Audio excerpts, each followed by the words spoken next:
my friends, today we're going to be talking about shifting. This will more than likely be a 3-part series. First, today we'll start off with basic shifting and double clutching.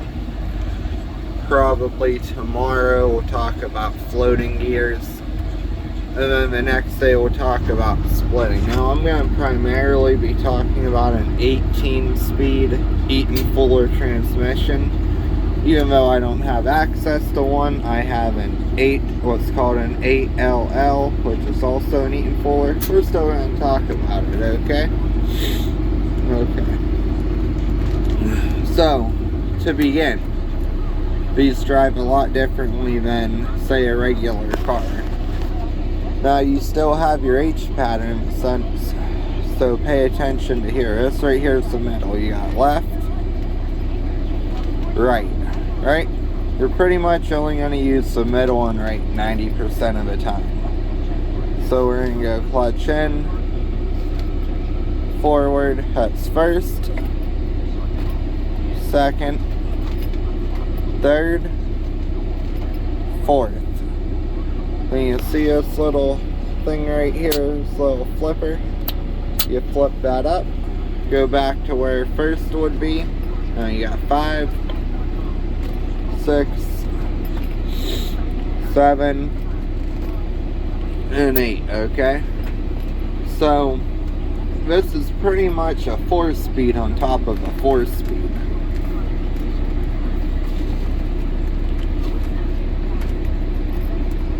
So to start off, like any other vehicle, push your foot on the brake. Sorry, my floors are dirty. And put it in gear, okay? Now here's the thing, note how my foot is coming up off of the clutch. That's because the only time you ever put the clutch all the way to the floor is whenever you are very first starting off, like we're doing right now, because we're parked and we weren't driving beforehand and we're just getting in our truck, so we're putting the clutch to the floor. That's the only time you ever do that. Because if you're driving and let's say you keep in gear like you're supposed to, coming to a stop, you just have it pressed in a little bit like I do now and still move it freely. Oh, I'm sorry, I didn't even mention. So from the middle to the left and back, okay, that's going to be your low, and then left and forward is your reverse. I'm sorry, I forgot to mention that. But yeah, any other time, like if you're coming up to a stop sign and all you need to do is stop and shift gears back into, whatever, first or low, all you need to do is have it pressed down just a little bit, just enough to where it engages. I gotta make this video quick, I gotta leave in a second. Alright, so anyhow, we're gonna talk about shifting. You see them 3 lights there? My understanding is that is where the truck gets the most power. But forget about them lights. So these trucks, most big trucks, shift between 13 and 15. That's the golden range, between 13 and 15. So let's say you got it up, 1300. Now you need to go take your shift. What you're going to do, this is double clutching, which I haven't done in a while, but you're going to take your clutch, you're going to first of all, you're going to let off the throttle. You're going to take your clutch and just barely give it the smallest tap, okay?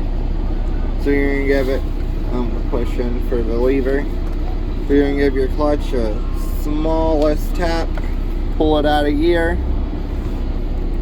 smallest tap again, bring it back in gear, and boom, now you just shift it up. Then you repeat for every gear. You let off the throttle, a quick tap, and notice I'm not going very far in, I'm just barely moving it. Just a very small bloop, out of gear, bloop, into the next gear, okay? Now, like I said, these run between 13 and 15 typically. If I got a load on and I'm running good on the highway or something, you'll see me between 15 and 18. That's just how I personally do it. And the other thing with driving too is as long as you're not hurting the transmission, there is no right and wrong way. As long as you're doing it safely and you're not hurting the truck, it don't matter. There's a lot of guys say, oh, floating's better, double clutching's better, oh, it's RPM, add RPM. It really don't matter, guys. Anyhow, let's talk about downshifting, right? Let's talk about downshifting. You know, you're getting down in the lower RPMs, you're starting to top, or I was saying not top, but you're coming to a stop, right? And you're going down in the lower RPMs, you know, you're at 14, 13, 12. Okay, at that point, what you're gonna do, you're gonna clutch, add a gear, throttle it up depending on where you are in the RPMs. If you're real low in the RPMs, you're not going to have to bring it up real high to get it back into gear. If you're downshifting at 1500 because you need to pull a giant hill, or because you're shifting in the middle of a giant hill, you're going to bring that up closer to 2000 before it goes in.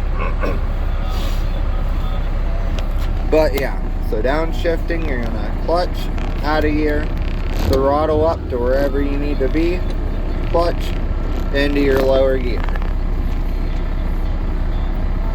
Now we're going to talk about when to shift, okay? So, you go up, let's say you're going down the road, you hit a red light, okay? So, you know, you're in 8th, you're going to come up, you're going to downshift and slow down and downshift your way through every gear until you get to 5th gear. At that point, if it's still red, just go ahead, roll up and hit the brake and stop in 5th gear. That way you can throttle or put your splitter down back into 1st. We're not going to even talk about this blue button because that we'll talk about either tomorrow or Wednesday. I haven't decided which video I want to do when. I'm thinking I'll probably do the floating gears tomorrow, or maybe later today if I have a break. But yeah, but let's say you're rolling down and you're riding in 5th gear. Let's say you're rolling down, you're riding in 5th gear, and all of a sudden, 5th gear disappears, okay? Oh, I'm sorry, it doesn't disappear, that's dumb. Let's say the light turns back to green. Well, now you're in 5th and you don't have enough power. Simply bring your splitter down, give your throttle a little bump, and put in whatever gear you think might be right. Remember, it's always better to go higher than lower. Which leads us into recovery. I'm glad I said that, or I would have never remembered. Recovery, right? So the highest gear on either the low side, which is 1 through 4 with the splitter down, or the high side, which is 5 through 8 with the splitter up. Let's say you're cruising and you lose a gear. It is easiest to find that gear again by going all the way over and down, which is the highest gear on each side. Then you'll have to play with your throttle a little bit. You'll have to play with the throttle a little bit to get it to go in. But that is how you recover, on either low or high, doesn't matter. Now understand though, at that point you're gonna, you found your gear. Oh, I got to turn the light off. Yeah, at that point you found your gear, but you're not going to have a lot of power if that's not right here. That's just to help you get into a gear, so then you can get out and get down into the gear you need to be. The clutch, I know a lot of guys before, including myself, before I got into driving big trucks, I didn't really understand. I thought you could just press this fucker down half the day and it was alright. That's not okay. Actually, if you go and test in a big truck, they'll fail you for getting on your clutch too early. So let's say, you know, we're cruising, we're coming up to that red light we were talking about, we're downshifted down into 5th. When can we get on the clutch? You have to be within I'm not saying you have to be, but it's good practice to be within 1 to 2 car lengths before you grab that clutch. Now, boom, clutch, we stopped. And this will only work when you come to a complete stop. If you try to take it out of gear and into the next gear before you come to a complete stop, you're going to grind all over, and that's when you have to engage that clutch brake we talked about earlier. But you know, boom, came to a complete stop, down into the low side first. Now here's the thing, right? I'm going to go back into fifth. If I put this in low, that doesn't, on the low side right here, that doesn't automatically bring it into the low side. So if I am currently in a gear, this will not move. There we go. This will not move until I pull it out. I doubt you can hear it, but there's actually, you can actually hear whenever it comes low. Same thing, if I'm on the low side running them through the gears so I go up, it will not go to the high side until I bring it up.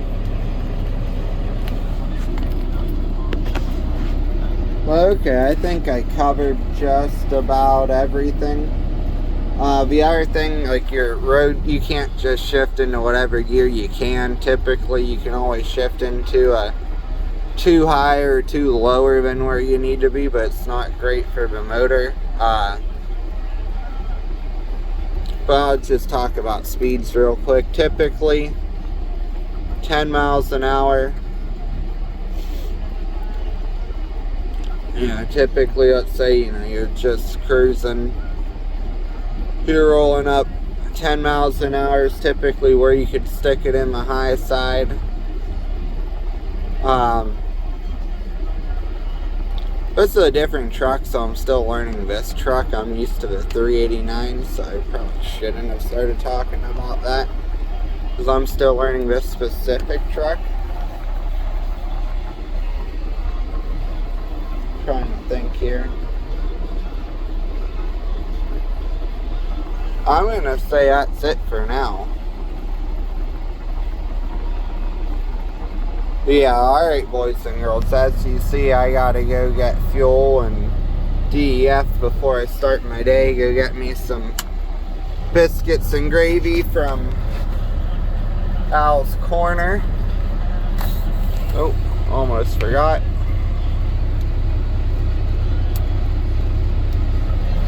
You know what, you guys can see me drive for a minute if you want, because you know what,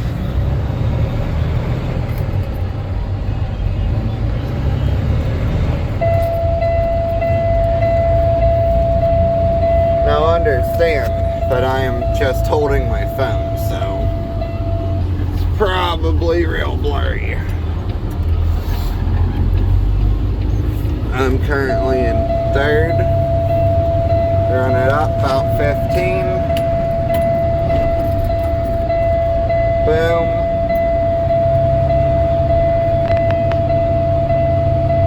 Now watch this, guys. Ready? I'm coming up to a stop sign. I'm gonna push the clutch in now. Alright. So now what I'm gonna do, put my seatbelt on here.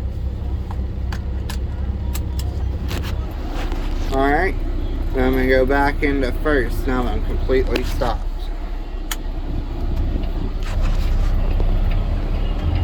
Alright, I'm just going to the red light, then I'm shutting this thing off. Here's another thing that's important to know if you're going to go test or whatever on your CDL license. Here's 2 rules, right? One, you're not allowed... Legally, I'm not saying I've never done it, but legally, you are actually not allowed to drive, or I'm sorry, you're not allowed to shift gears either over a railroad track. There we go, couldn't find my gear for a second. Yeah, so you're not allowed to shift gears, A, when you're going over a railroad track, and B, when your wheel is turning. So like, let's say you're going through and you're turning, you're not allowed to shift while your wheel is turned. But alright guys, I will make a video tomorrow. I am thinking tomorrow I'm going to talk about floating gears, which is a lot more difficult. Some people say it's better for the motor. Some people say it's better to double clutch. I think as long as you do either or properly, it doesn't really matter. But I learned to double clutch, and now I just float all the time because that's what I'm used to now. Look, here's our new sheets. Alright, goodbye. Right.